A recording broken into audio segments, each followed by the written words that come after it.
Passada a segunda melhor data do comércio varejista, os comerciantes já aproveitam a mudança no tempo e na temperatura para lançar a campanha promocional. Edmo Bernardes, isso é reflexo da crise econômica ou é uma estratégia já prevista, hein? Bom dia. Bom dia, Sandra, todos os ouvintes da CBN Ribeirão. Olha, Sandra, eu acho que podem ser as duas coisas e, ao mesmo tempo, vamos somar aí um pouquinho de desespero, que é o que está acontecendo com o comércio, com a indústria, de uma maneira geral no Brasil.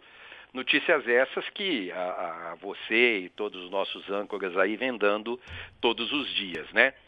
Se a gente analisar o que aconteceu nas vendas do Dia das Mães desse ano, é por isso, nessa análise, que a gente chega a essa conclusão. A Fecomércio fez levantamento, várias entidades, Serasa Experian. Então, por exemplo, segundo o Serasa Experian, foi 2,6% de retração em relação ao ano passado.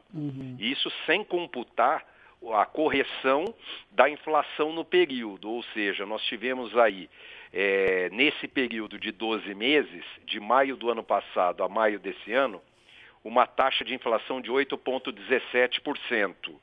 Então, quer dizer, sem ainda essa correção do 8,17%, a queda foi de 2,6%. E aí o que o comércio precisa, Sandra? Arrumar a sua alternativa de vender bastante.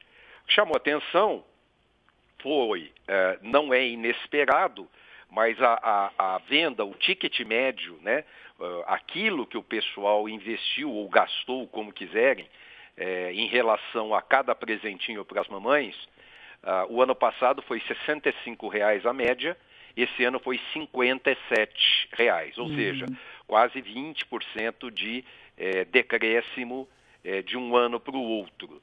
E cidades como, por exemplo, São Paulo, teve uma queda quase que o dobro dessa média de 2,6%.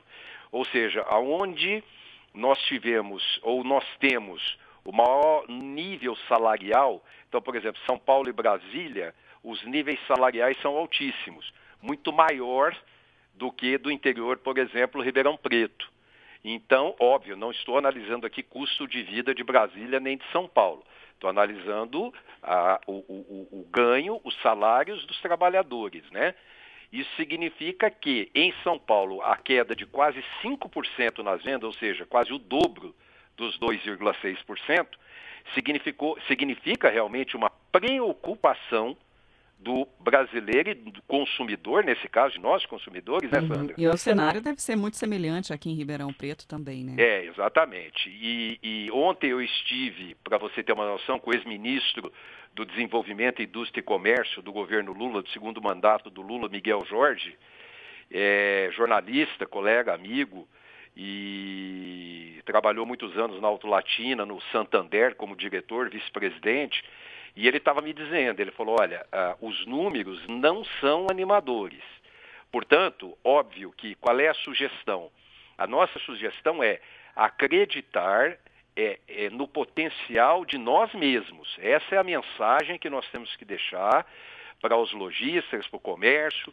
Por quê? Porque nós somos capazes de reverter esse quadro que está se desenhando na economia. E por fim, Sandra, lembrar que essa, segundo o ex-ministro Miguel Jorge, não é a pior crise que nós vivemos. Ai, meu Deus. Essa já é uma boa notícia. Então que venham muitas promoções por aí, Tá viu, certo? Edmo Bernardes? Essa, segundo ele, não é a pior crise que vivemos. Então vamos acreditar nisso.